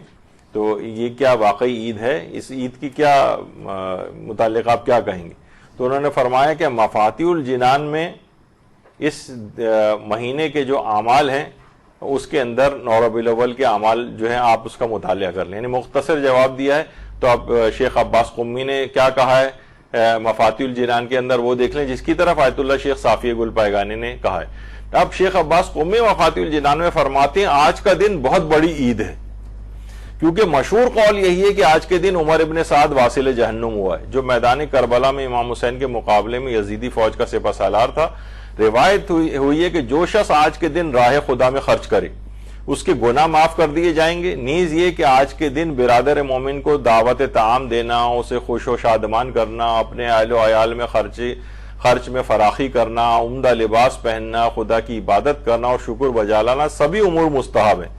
آج وہ دن ہے جس دن رنج و غم دور ہوئے ہیں، اور چونکہ ایک دن قبل امام حسن عسکری کی شہادت ہوئی لہٰذا آج امام عصر کی امامت کا پہلا دن ہے، لہٰذا اس کی عزت اور زیادہ بڑھ جاتی ہے. یہ مفاتیح الجنان میں یعنی آپ نے دیکھا کہ انہوں نے سوال پوچھا گیا عید زہرا کے متعلق، تو انہوں نے کہا اس مہینے کے جو اعمال شیخ عباس قمی نے تحریر کیے وہاں پر جا کر اس کی تفصیل پڑھیں. جب ہم شیخ عباس قمی کی مفاتیح الجنان پر آئے تو انہوں نے یہ پوری تفصیل بیان کی ہے. یعنی اس لحاظ سے آیت اللہ صافی گل پائگانی نے اس کے اوپر اعتماد کا اظہار کیا کہ شیخ عباس قمی نے جو باتیں لکھی ہیں یہ سب باتیں بالکل ٹھیک ہیں. اسی طرح سے آقا شیخ ابراہیم کفمی، علامہ کفمی کے نام سے مشہور ہے، اور دعاؤں اور عملیات وغیرہ اس سلسلے میں ان کی شہرت بہت زیادہ ہے. انہوں نے بھی 9 ربیع الاول کا دن اظہار خوشی اور جشن کا دن قرار دیا. فرماتے ہیں اپنی کتاب میں صفحہ 270 پہ کہ 9 ربیع الاول کا دن بہت شرف و فضیلت کا حامل ہے، بہت عظیم منزلت و مقام رکھتا ہے. اس دن کو خوشی و سرور کے اظہار اور جشن کے طور پر منایا جائے، مومنین پر انفاق کیا جائے، اہل و عیال پر خرچ کیا جائے، خوشبو لگائی جائے، نیا لباس پہنا جائے، اور مستحب ہے کہ اس دن کو عبادت خدا اور شکر گزاری کے ساتھ گزارا جائے. آیت اللہ جسے کہا جائے ان کو کہ علامہ ابراہیم کفمی یہ بہت ہی اوتھینٹک عالم، دعاؤں کے سلسلے میں شمار ہوتے ہیں، عملیات کے سلسلے میں بھی، اور بڑی ان کی زبردست خدمات ہیں. مصباح کفمی کے نام سے جو ان کی کتاب ہے جو کہ مشہور ہے، تو اس کے اندر انہوں نے اس بات کو لکھا ہے. آیت اللہ شیخ یوسف ثانوی، ان کا بھی کچھ ہی عرصے پہلے انتقال ہوا ہے. انہوں نے اپنے ایک درس خارج میں یہ بات بیان فرمائی ہے کہ عید زہرا بڑی اسلامی عیدوں میں سے، اس دن اپنے بچوں اور اپنے گھر والوں کو عیدی دیں، نئے نئے کھانوں کا اہتمام کریں، ان کو یہ بات یاد دلائیں کہ 9 ربیع الاول بڑی اسلامی عیدوں میں سے ہے، ان کو یہ بات یاد دلائیں کہ احمد ابن اسحاق قمی نے 9 ربیع الاول کے دن غسل کیا تھا، اور فقہا ان کے اس غسل کو دلیل بناتے ہیں. یعنی جو عمل علماء یا عمل اصحاب شمار ہوتا ہے تو روایت کا ذوف جو ہے اس سے دور ہوتا ہے. اس سے پہلے جو ہم نے ذکر کیا بعض علماء کا یہ نظریہ ہے کہ اگر علماء اس روایت پر عمل کرتے آئے ہوں تو پھر ہم اس میں کسی راوی کا ذوف وغیرہ کو اتنی خاطر میں نہیں لاتے ہیں، علماء میں وہ روایت مشہور ہوتی ہے. اور 9 ربیع الاول کے دن البتہ جو موجودہ مراجع ہیں ہمارے، جس میں آیت اللہ سیستانی ہیں اور آیت اللہ خامنئی ہیں، یہ فرماتے ہیں کہ بہرحال اس غسل کو رجاء مطلوبیت کی نیت سے کیا جائے. اور رجاء مطلوبیت کی نیت سے جب بھی غسل کیا جاتا ہے تو یہ بات ہمیشہ یاد رکھ لیجئے کہ جو بھی لسٹ آپ کو ملے گی، آپ توضیح المسائل کو بھی ذرا کیئرفلی دیکھا کریں، تو بہت سے تو غسل مستحب کے طور پر لکھے گئے ہیں، اور بعض غسلوں میں کہا جاتا ہے کہ اسے رجاء مطلوبیت کی نیت سے کیا جائے. تو رجاء مطلوبیت کی نیت سے جو غسل ہوتے ہیں ان کے بعد وضو کرنا لازمی ہوتا ہے، اور آیت اللہ سیستانی کا نظریہ. اور جو مستحب ہونا جن کا بالکل کنفرم ہے، جیسے غسل جمعہ ہے، مستحب ہونا کنفرم ہے، اس کے بعد وضو کی ضرورت نہیں ہے، یا مثلا شب قدر کے غسلوں کے بعد وضو کی ضرورت نہیں ہے. اس طرح سے بہت سارے اور جو غسل ہیں ان کے بعد پوری ایک لسٹ ہے ان کی بھی، لیکن رجاء مطلوبیت والی لسٹ بھی کافی ہے، ان سب کے بعد وضو کرنا ہوتا ہے. اور رہبر معظم تو واجب غسلوں میں بھی صرف غسل جنابت کے بعد جو ہے وہ کہتے ہیں کہ ہر وضو، یعنی وہ مستحب غسلوں میں تو سب میں ہی وہ کہتے ہیں کہ ہر مستحب غسل کے بعد بھی وضو کرنا ضروری ہوگا نمازوں وغیرہ کے لیے. جن کاموں کے لیے وضو کرنا ضروری ہوتا ہے تو اس میں غسل کفایت نہیں کرے گا، صرف وہ تو ایک آدھی غسل ان کے نزدیک ہے کہ جس کے بعد وضو کی ضرورت نہیں ہوتی. تو بہرحال اور تو یہ والا تو غسل، اس کا تو استحباب بھی ثابت ہے. نوروز کا جو غسل ہے اس کا تو استحباب ثابت ہے آیت اللہ خامنئی کے فتوے میں، لیکن وہ فرماتے ہیں کہ عید زہرا والا جو غسل ہے یہ رجاء مطلوبیت کی نیت سے کیا جائے. اور بہار میں یہی ہے کہ اس دن کو یوم عید اور افضل الاعیاد، تمام عیدوں میں سب سے افضل کے الفاظ بھی آئے ہیں۔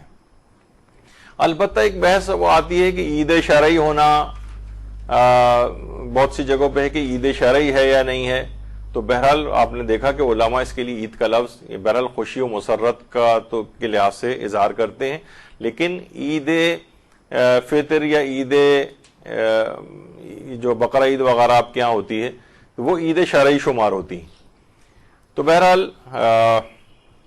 یہ یوم فرحت الزہرا کہا جاتا ہے، اور یوم نزو السواد، یہ کالے لباس کو اتار دینے والا دن بھی، کہ امام نے اور ہاشمیات نے اس دن کالے لباس کو اتارا تھا، اپنے سوگ کو بڑھایا تھا، اس وجہ سے مومنین بھی اس کے اوپر عمل کرتے ہیں۔ اور شیخ مفید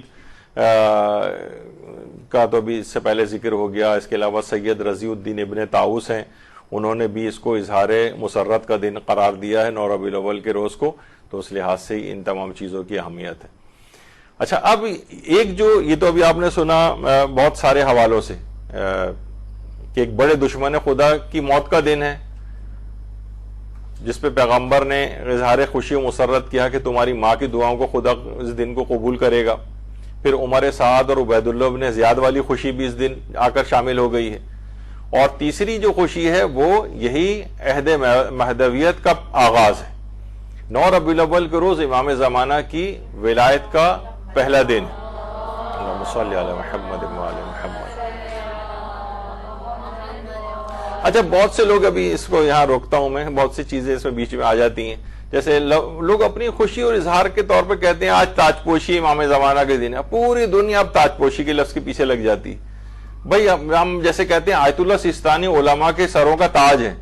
تو اب یہ کیا یہ معنی ہوتے ہیں وہ کہ آیت اللہ سیستانی کو ہم نے وہ میٹل والا تاج قرار دیا ہے اور معاذ اللہ ان کو علماء کے سر کے اوپر آیت اللہ سیستانی کو لا کر رکھ دیا ہے؟ یعنی عظمت کا ایک اظہار ہوتا ہے، شان و شوکت کا ایک اظہار ہوتا ہے۔ اچھا، بہت سارے لوگ ہوتے ہیں کہ وہ نا اس کا ایک سونے کا ایک تاج بنا بھی لیتے ہیں، لوگ ان پہ اعتراض کرتے ہیں کیا امام زمانہ کو آپ سونے کا تاج پہنائیں گے، اور سونا پہننا تو مرد کے اوپر حرام ہے؟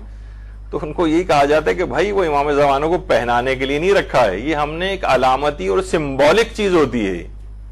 مثلا جیسے ہم کہیں کہ یہ جو ہم تابوت بناتے ہیں، تو آپ کے خیال میں جو 72 تابوت بناتے ہیں، کیا اس کو اس وجہ سے بناتے ہیں کہ معاذ اللہ ثم معاذ اللہ شہدائے کربلا کو اس میں لے جا کے آپ رکھیں گے؟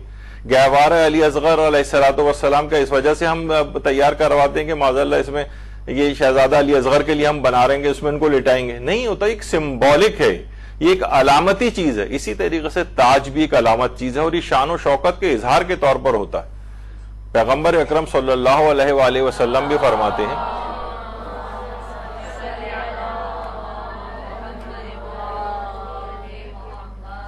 کہ جو امامہ ہے یہ عربوں کے سر کا تاج ہے،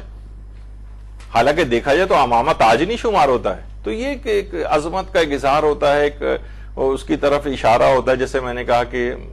فلاں مجتہد رہبر معظم مثلا ہمارے سروں کا تاج ہے، تو اب تاج کے معنی وہ والا تاج شمار نہیں ہے، بلکہ عظمت کا ایک اظہار کا ایک استعارہ ہے تاج۔ تو تاج پوشی کا لفظ بھی اگر کسی جگہ کہا جا رہا ہے تو اس کے اوپر اتنے بڑے بڑے آرٹیکل اور وہ لکھنے کی کوئی ضرورت نہیں۔ تو بہرحال یہ فرماتے ہیں آیت اللہ صافی گل پائگانی کہ 9 ربیع الاول کا دن ایک مقدس اور عظیم دن ہے، جس میں امام مبین ولی اللہ العظم حضرت حجت ابن الحسن ارواح الفدا کی امامت کا آغاز ہوا ہے۔ اللہم صلی علی محمد۔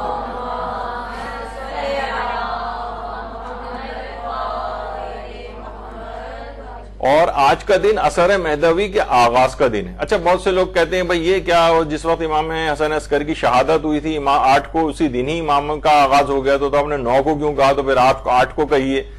ارے بھائی یعنی وہ تو دن اس دن امام حسن عسکری موجود تھے، اب یہ جو نیا سورج طلوع ہوا ہے یہ ان کی امامت کا پہلا دن شمار ہوگا۔ ویسے تو امام ہوتا ہی ہے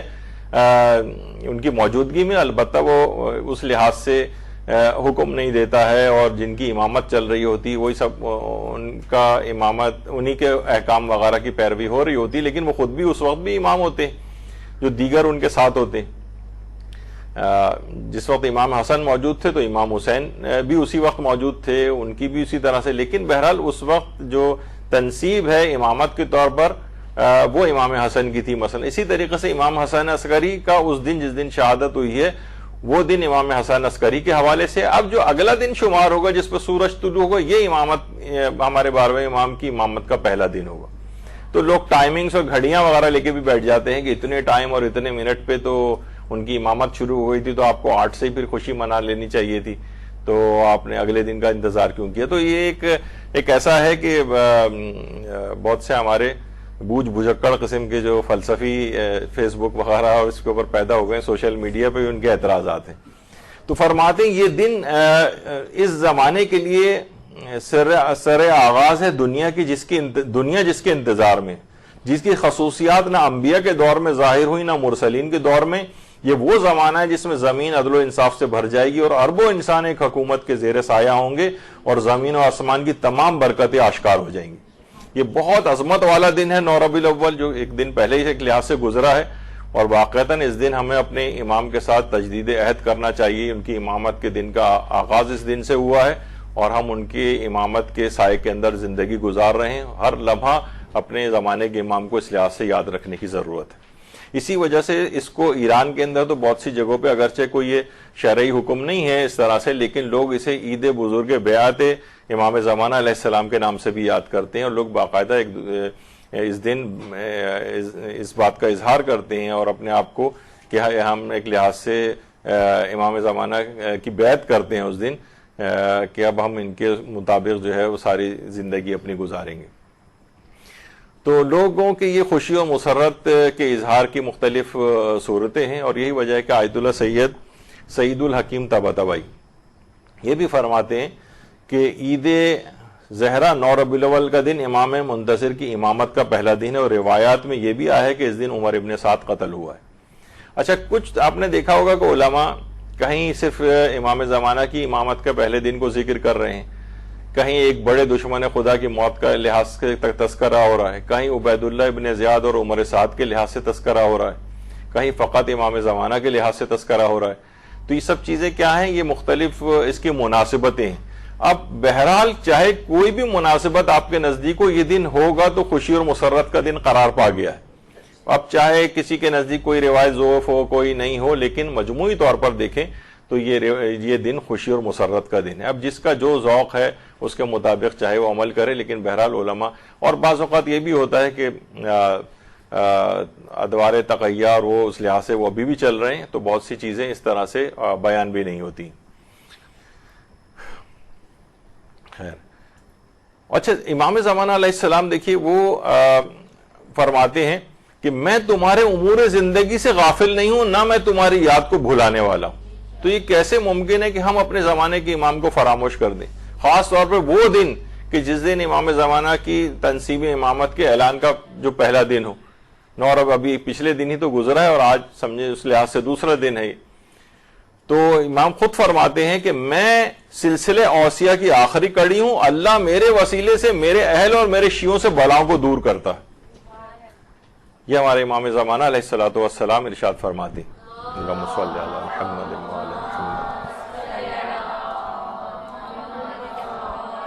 اچھا، اب یہ ہے کہ یہ ظاہر خوشی کی محفلیں سجائی تو جاتی ہیں، تو اس پہ بھی علماء نے کہا کہ محفلیں ضرور سجائیں. تشکیل جلسات عید زہرا اگر محرمات سے خالی ہوں تو تقرب الہی کا یہ بہترین وسیلہ ہے. آیت اللہ سید محمد صادق روحانی فرماتے ہیں یعنی یہ ان میں کوئی حرام کام نہیں ہونا چاہیے. اب ایسا نہ ہو کہ اس میں گانے اور موسیقی بھی، وہ خدا نخواستہ کوئی خوشی کہ بھائی اب تو خوشی کا اظہار ہے وہ شمار کر دیں، مکس گیدرنگ کی محفلیں اس کے اندر شروع ہو جائیں. حرام سے یہ چیزیں خالی ہونی چاہیے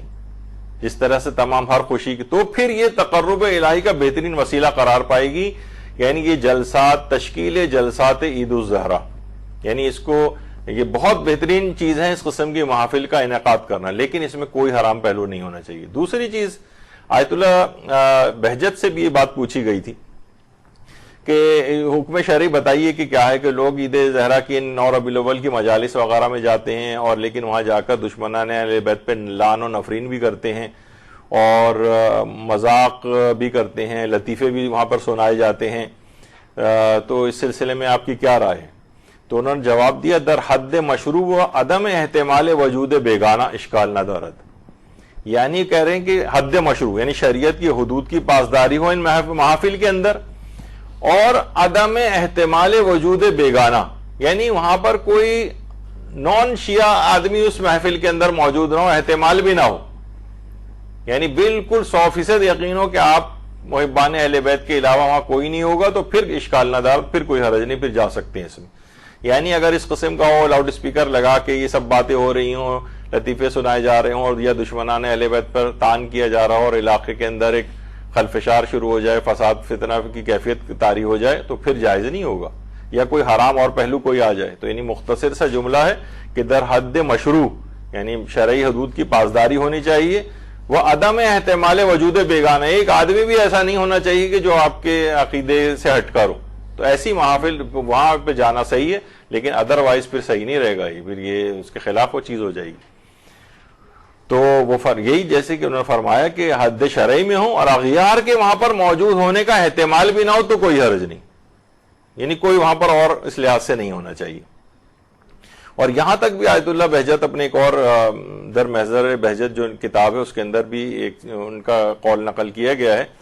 کہ بہت ممکن ہے کہ اس طرح کے کاموں سے یہ مثلا یہاں پر تو آپ نے اس قسم کی کوئی محفل منعقد کر دی، اور مثلا انٹرنیٹ کا دور ہے، یہ بات کہیں سے کہیں جو ہے اس لحاظ سے چلی گئی، کسی علاقے کے اندر مثلا مومنین کی اذیت کا باعث ہو گیا، یا شیعہ کسی جگہ پہ قتل کیے جانے لگے، یعنی کسی اور ملک میں یا کسی اور شہر میں جہاں پہ وہ ان کی تعداد اتنی زیادہ نہیں ہے، تو وہاں پر ظاہر ہے کہ اس قسم کی صورتحال ہو جاتی۔ تو فرماتے ہیں اگر ایک قطرہ بھی اس طرح سے بہا تو سب کے سب شریک جرم سمجھے جائیں گے، یعنی یہ نہیں ہونا چاہیے، اتنی احتیاط ضرور ہونا چاہیے۔ کہتے ہیں کہ اس دن فضائل اہل بیت خصوصاً فضائل حضرت زہرا بیان کریں اور ربیع الاول کے دن، لیکن کھلم کھلا فرقہ واریت اور تعصبات پر مبنی گفتگو سے پرہیز کریں، اور ایسے تمام کاموں سے سختی سے منع کریں کہ جس کے نتیجے میں وہ علاقے جہاں مومنین کم تعداد میں ان کو اگر کوئی نقصان پہنچے، تو فرماتے تھے اگر ایک قطرہ بھی اس سبب بہا تو سب شریک جرم سمجھے جائیں گے۔ یہ ایک اس کی احتیاط خاص طور پہ رکھنی ہے، بہت سے لوگ اس کا احتیاط نہیں کرتے ہیں۔ آیت اللہ سیستانی نے بھی اپنے ایک فتوے میں فرمایا ہے کہ مراسم میں عید زہرا برپا کرنا اگر تفرقے کا سبب نہ بنے تو جائز، یعنی تفرقے کا سبب نہیں بننا چاہیے، اور اس میں شرکت کرنے میں بھی کوئی اشکال نہیں۔ اور فرماتے ہیں کہ اس کو عید غدیر ثانی کے نام سے بھی اس دن کو جانا جاتا ہے۔ آیت اللہ سید عبد الکریم موسوی اردبیلی، انہوں نے بھی اپنے ایک فتوے کے اندر یہ بات کہی ہے کہ دیکھیے ایک تو کوئی حرام کام نہیں ہونا چاہیے، لا یجوز ارتکاب المحرم، یعنی کوئی اس میں کوئی حرام کام نہیں ہونا چاہیے، اور اس میں کوئی فرق نہیں کہ 9 ربیع الاول یا عام دن سب حرام کام کے لحاظ سے سارے برابر ہیں، عام دنوں میں بھی نہیں ہونا چاہیے، 9 ربیع الاول کو بھی نہیں ہونا چاہیے، اور ان تمام اعمال بھی انجام دینے ایسے جائز نہیں ہیں جو شیعوں کی بدنامی کا باعث بنے یا تکفیر کا باعث بنے۔ لوگ کہیں گے کہ دیکھو یہ فلاں عمل کر رہے ہیں، اس کی بنا پر یہ لوگ کافر ہیں، یا مسلمان فرقوں میں شدید اختلاف کا باعث بن جائیں وہ چیزیں، پھر یہ کام جائز نہیں ہوں گے۔ یعنی یہ والی چیز کی احتیاط بہت زیادہ رکھنی ہے۔ عام طور پہ مومنین ان چیزوں کی احتیاط نہیں رکھتے ہیں مراسم عید زہرا کو انجام دیتے وقت، تو فتنہ و فساد کی آگ بھڑکنے لگتی ہے، جیسے کہ آپ نے دیکھا کہ وہ پیٹ پھاڑنے والا اور پتلے بنانے والا اور وہ سب کچھ جو ہے، یہ علماء نے اس لحاظ سے اس کو، اب تو خیری چیزیں ختم بھی ہو گئی ہیں ہر جگہ سے، کیونکہ یہ علماء کی بڑی شدت کے ساتھ اس پہ اعتراضات آئے۔ آیت اللہ ناصر مکارم شیرازی بھی فرماتے ہیں کہ یہ امام زمانہ کی امامت کا پہلا دن ہے، ہم اس دن جشن مناتے ہیں، اور یہ دن یوم فرحت الزہرا کے نام سے مشہور ہے، اور تولا اور تبرہ یہ تو ارکان مذہب ہیں ہمارے۔ اور اس میں ایک حدیث ہے، حدیث رفع القلم، یعنی اس دن قلم اٹھا لیا جاتا ہے، یعنی لوگ جو گناہ بھی کریں تو گناہ نہیں لکھا جائے گا۔ تو اس ایسی جو روایت ہے اس کے مفہوم کچھ اور ہیں، یعنی اس کو یہ نہ کہیں کہ بھائی کیونکہ آج قلم اٹھا لیا جا رہا ہے اور ہمارا کوئی گناہ نہیں لکھا جا رہا تو ہم ایسا کرتے ہیں کہ اس دن گناہ کرتے ہیں۔ جیسے کوئی کہے کہ بھائی جو وہ ہے جس دن انسان حج کر لیتا ہے، حج اس کا مکمل ہو جاتا ہے، اس دن وہ بالکل پاک و پاکیزہ ہو جاتا ہے۔ اور حج کے سلسلے میں بھی بات آئی ہیں کہ ربیع الثانی کی غالباً 10 یا 20 تاریخ تک کا تذکرہ ہے حج سے لے کر، اس میں حاجی کا کوئی گناہ نہیں لکھا جاتا۔ اس کے معنی ہوتے ہیں کہ بہت سے گناہ ویسے ہی عادتاً ہو جاتے ہیں، اس سے غفلت اس کی ہو جاتی ہے، تو وہ گناہ نہیں لکھے جاتے۔ یا اس دن کا شرف اور فضیلت یہ ہے کہ اگر اس دن کسی سے بے خیالی میں کوئی گناہ ہو جائے تو اس دن وہ معاف ہو جائے گا، اس کے یہ معنی نہیں کہ رفع القلم سے مراد یہ کہ قلم اٹھا لیے جاتے ہیں تو اس دن ہم اچھا قلم اٹھا لیے گئے تو آج ایسا کرتے ہیں فلاں فلاں گناہ کرتے ہیں. جیسے میں نے وہی پچھلی دفعہ سالوں میں جو درس ہوا تھا اس موضوع پہ، تو ایک مرحوم ذاکر جو کافی شہرت رکھتے تھے، انہوں نے یہیں کہیں انچولی کی مجلس میں کہا تھا کہ آج کے دن جو چاہے گناہ کرو سب میرے ذمے ہے. اس طرح کی بات ہے. تو یہ کیا ہے؟ یہ ایسا کہیں پہ بھی نہیں ہے. تو یہی آیت اللہ ناصر مکارم شیرازی نے بھی بات فرمائی ہے کہ اس حدیث کی بنیاد پر معصومین نے اس دن بلکہ کسی بھی دن گناہ کرنے کی اجازت نہیں دی، نہ کہ 9 ربیع الاول بلکہ کسی بھی دن اجازت نہیں. اور وہ تمام کاموں سے بھی پرہیز لازم ہے جو مسلمانوں کی صفوں میں انتشار کا سبب بنے، یعنی ایسی تمام مراسم اس طرح سے نہ کریں. اسی طرح سے آیت اللہ حسین مظاہری، انہوں نے بھی اپنے اس فتوے میں اسی طرح کی باتیں کہی ہیں کہ ہر وہ کام جس سے وحدت مسلمین خراب ہو اور ان کی آپ اہانت کریں ان کے مقدسات کی، یہ سب جائز نہیں، اور گناہ کے بھی تمام کاموں سے پرہیز کرنا چاہیے. اور یہی آیت اللہ صادق روحانی نے بھی کہا کہ بڑی اچھی بات ہے یہ سب مراسم آپ کریں، لیکن پسندیدہ ہیں، لیکن کوئی حرام کام اس میں نہیں ہونا چاہیے. اور دیکھیے ویسے بھی ہے کہ ہمارے جو چھٹے امام جعفر صادق علیہ السلام فرماتے ہیں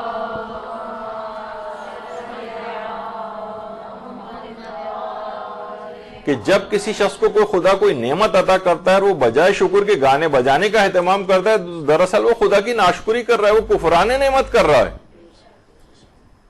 تو ایسے دن کوئی بھی اس طرح کے حرام کام نہیں ہونے چاہیے. تو بہرحال یہی جو بھی آپ سے بات کہی تھی حدیث رفع القلم، ایک زمانہ یہی تھا یہاں پر جب ہمارے مولانا جو سرپرست اعلیٰ ہیں مدرسۃ القائم کے مولانا شیخ غلام علی وزیری نجفی صاحب قبلہ آج کل علالت کی وجہ سے یہاں پر نہیں آ رہے ہیں اور آپ لوگ محروم ہیں ان سے، لیکن یہ کہ وہ جو جب یہاں پر آئے تھے اور انہوں نے یہ سب منکرات ہوتے ہوئے یہاں پر دیکھے تھے کہ اس طرح سے عید کی رات کو بھی اور یہ 8 ربیع الاول کی رات سے ہی یہاں پر جو چیزیں شروع ہو جاتی تھیں اور چوڑیوں کے سٹال لگتے تھے اور خواتین نامحرموں کے ہاتھ میں ہاتھ دے کے اور جو چوڑیاں وغیرہ پہنتی تھیں، سب چیزیں مولانا نے یہاں پر ختم کروائیں. تو انسان اگر گناہوں کے خلاف اس طرح سے کھڑا ہو جائے اور منکرات جو ہو رہے ہوں، نہ کہ ہم جب یہ نہیں، اچھا لوگ کیا کرتے ہیں کہ ان چیزوں کو جو یہ منکرات پھیلے ہوتے ہیں اسے بیس بنا کے کہتے ہیں اس دن کو ہی نہ منایا جائے. یہ اس طرح کی بہانیاں سازیوں سے اس دن کو خوشی کے دن کے منانے کی وہ ختم نہیں ہو جائے گی ان کے اس اقدامات سے، بلکہ ہم ان منکرات کو ختم کریں گے کہ جو اس کے اندر آ رہے ہیں، نہ کہ ہم خوشی کے دن کو ختم کریں. تو بہرحال یہی آیت اللہ علوی گرگانی نے بھی یہ بات کہی کہ خوشی کے دن ناشائستہ اور حرام کاموں سے جو قلب اہل بیت کو غمزدہ کریں ان سب سے اجتناب کرنا ہے، اور کسی بھی حالت میں ائمہ کے توسل سے غافل نہ ہو. یعنی یہ کوئی چھٹی کا دن نہیں ہے، یہ ائمہ سے مزید قریب ہو جانے کا دن ہے، یہ مزید ان سے متوسل ہونے کا دن ہے، نہ کہ کسی گناہ سے کے قریب جانے کا دن. اور یہی آیت اللہ صافی گل پائیگانی نے اور بھی یہی والی باتیں اس میں بھی کہی. تو بہرحال آیت اللہ کاظم طباطبائی یزدی جن کی کتاب العروۃ الوثقی بہت مشہور ہے، اس میں وہ تو اس دن کے نہ صرف عید منانے کے لحاظ سے بلکہ اس دن کے غسل کو بھی مستحب قرار دیتے تھے. اچھا وہ تو ہم نے اس سے پہلے ذکر کر دیا، اس پہ کافی آ بھی چکی ہیں تفصیلات کہ بھائی یہ کیا بات ہوئی کہ ابھی غم منا رہے ہیں اور اس کے فوراً بعد آپ اگلے دن سے عید منانے لگتے ہیں. تو انہوں نے یہ جواب دیا ہے آیت اللہ شیخ جواد فاضل لنکرانی نے، جو آیت اللہ فاضل لنکرانی کے بیٹے ہیں، آج کل ان کا بھی درس خارج چل رہا ہے اور خود بھی مجتہدین میں شامل ہیں. یہ فرماتے ہیں کہ 8 ربیع الاول کی رات 12 بجے تک امام حسین عسکری کی شہادت کی مجلس کرنا اور 12 بجے کے بعد امام زمانہ کے مقام امامت پر فائز ہونے کے جشن منانے میں کوئی اشکال نہیں. یہ دو الگ الگ مسئلے ہیں اور یہ مذاق خیز بھی نہیں. لوگ کہتے ہیں یہ کیا مذاق ہے بھائی، ابھی غم منا رہے تھے اب خوشی منا رہے ہیں. کہہ رہے ہیں کہ کیونکہ شہادت کا دن منانا ہے تو عزاداری کی وہی رات 12 بجے تک کافی ہے، اور روز خلافت اور منصب امامت خداوندی کی جانب سے امام زمانہ کیونکہ زندہ شیعوں کے پشت پناہ ہیں تو لہٰذا ان کے لیے کوئی بھی خوشی کا اظہار کرنے میں کوئی وہ نہیں ہے. اور پھر فرماتے ہیں کہ مہربانی فرما کر آپ اصل مسائل کی طرف توجہ فرمائیں، شیعوں کے درمیان ظہور کی ثقافت کو ترویج دینے کی اس پر توجہ دیں. یعنی بہت سی اعتراضات کی حد تک نہ رہ جائیں، یعنی کچھ عملی اقدامات اس سلسلے میں امام زمانہ کے لحاظ سے کریں. اور یہ جو مرکز ابحاث العقائدیہ کے نام سے، جو یہ ایک لحاظ سے آیت اللہ سیستانی کا تائید شدہ ادارہ بھی ہے. یعنی آغا سیستانی کو اگر آپ کوئی عقائد کا سوال بھیجیں تو وہ کہتے ہیں کہ یہ عقائد.com سے رجوع کریں. آپ کو کوئی سوال بھی پوچھنا ہے، یہ معنی نہیں کہ آغا سیستانی کا فتویٰ سمجھا جائے گا اس کو، یہ نہیں ہے اس کے معنی، لیکن وہ کہتے ہیں کہ یہ معتمد ادارہ ہے، یہاں سے جو جواب آئیں گے اس پہ اعتماد کا اظہار کیا، اگرچہ وہ چیز آغا سیستانی کی رائے شمار نہیں ہوگی. تو سوال میں ہے کہ کیا ممکن ہے کہ مسلمان شیعہ ایک دن ایسے عید منائیں جس کے اگلے ہی دن ایک دن میں امام کی شہادت واقع ہوئی ہو، اس کے اگلے دن وہ عید منا رہے ہوں؟ یہ بات جانتے ہوئے کہ امام حسن عسکری کی شہادت کا غم ممکن ہے 10 دن تک جاری رہے، ہمارے لیے ضروری کہ ہم اپنے امام کی شہادت کا غم کم سے کم 3 دن تو جاری رکھیں. تو کیا یہ باتیں اس بات کا جواز بن سکتی ہیں ہم اس دن فرد الزہرا کے نام سے جو مشہور ہے 9 ربیع الاول کو خوشی نہ منائیں؟ کہ بھائی 3 دن تو غم منانا چاہیے نا امام کا، ابھی 8 کو شہادت ہوئی اور ہم فوراً اگلے دن خوشی منا رہے ہیں. تو وہاں سے جواب آیا، یہ بڑے بڑے علماء اس کا جواب دیتے ہیں. فرماتے ہیں سال میں ہمارے عقیدے کے مطابق کچھ خوشی کے ایسے ایام ہیں کہ جن کے فوراً بعد غم کے ایام آ جاتے ہیں، یا برعکس غم کے ایام کے بعد خوشی کے ایام آ جاتے ہیں. مثلا امام علی علیہ السلام کی ولادت 13 رجب کو ہے، جبکہ بی بی زینب کی وفات اس کے 2 دن بعد 15 رجب کو ہے. اور امام حسن کی ولادت 15 رمضان کو ہے، جبکہ امام کی شہادت اس کے کچھ دن بعد ہی آ جاتی ہے. امام محمد تقی کی شہادت ماہ ذی القعدہ کے آخر میں، اور 1 ذی الحجہ کو امام علی علیہ السلام بی بی فاطمہ کا عقد ہے، یعنی خوشی کا دن ہے. امام محمد باقر امام علی نقی کی ولادت رجب کی 1 اور 2 تاریخ کو، اور امام علی نقی کی شہادت 3 رجب کو ہے. پس یہ معلوم ہوا کہ کوئی خوشی کا دن جس میں خوشی منائیں جیسے 9 ربیع الاول، اس کا انکار فقط اس وجہ سے نہیں کیا جا سکتا کہ یہ دن امام حسن عسکری کی شہادت کے فوراً بعد آ رہا ہے. اگر یہی دلیل ہوگی تو پھر جن ایام کا ہم نے اوپر تذکرہ کیا ہے اور جو ائمہ میں سے کسی کی شہادت سے پہلے یا بعد میں واقع ہو رہے ہیں، پھر ان دنوں میں بھی کوئی خوشی نہیں منانی چاہیے. تو بہرحال ایک بالکل واضح ہے کہ اس میں کوئی حرج نہیں ہے کہ الگ سے، یعنی ایک دن پہلے ہی غم کا دن گزرا ہو تو اس کے اگلے دن خوشی نہیں منائی جا سکتی. یہ بالکل غلط کانسیپٹ ہے، اس طرح کے اعتراضات سے خوشی کو خراب نہیں کرنا چاہیے. اور جیسے کہ میں نے کہا کہ ہمارے دل میں تو ہر وقت خوشی مناتے وقت بھی اماموں کے ائمہ کے غم موجود ہوتے ہیں، اس سے کوئی فرق نہیں پڑتا ہے. تو بہرحال ایک شعر ہے، اس کے اوپر ختم کرتے ہیں. پچھلی مرتبہ میں نے اس کو کسی نے کہا ہے کہ 68 دنوں تک ان کے مصائب پر روئے ہیں، وہ آج خوش ہوئے تو زمانے کی عید ہے. یا رب نہ مومنوں کی خوشی کو نظر لگے، زہرا کے سوگوار گھرانے کی عید ہے.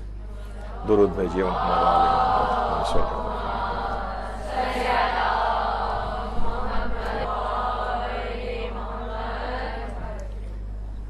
تو بہرحال آپ نے دیکھا کہ ہم نے صرف بیسیکلی فوکس اس میں یہی کیا تھا کہ علماء اور مجتہدین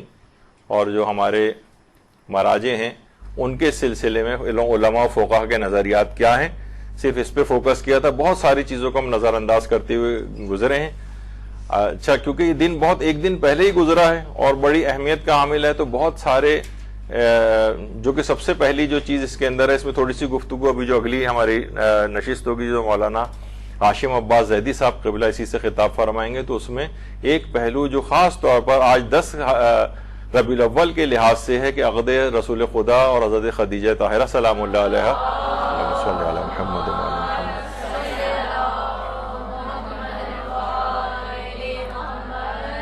اس دن کی مناسبت کے حوالے سے بھی اس پہ گفتگو فرمائیں گے، کیونکہ وہ بھی بہت اہم چیز ہے.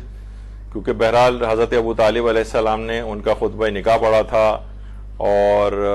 اس کی ایک پوری ایک تفصیل ہے بہت ہی بابرکت. انشاءاللہ امید ہے کہ شاید مولانا اس سلسلے میں بھی کچھ خطاب فرمائیں گے. تو یہ آج ہماری جو پورا دن ہے یہ عید زہرا کی اس مناسبت کے حوالے سے وقف ہو گیا ہے. ہم سب کو خوشی منانے کا دن ہے جیسے کہ آپ نے دیکھا. تو انشاءاللہ امید ہے کہ امام زمانہ کی تنصیب ولایت کے پہلا دن ہونے کے اعتبار سے ہمیں بھی ان سے ایک تجدید عہد کرنا ہے کہ اب تمام زندگی ان کے عہد امامت میں ان کے احکامات و فرمودات کے مطابق عمل پیرا ہوتے ہوئے گزاریں گے. وصلی اللہ علی محمد وآلہ الطیبین. درود.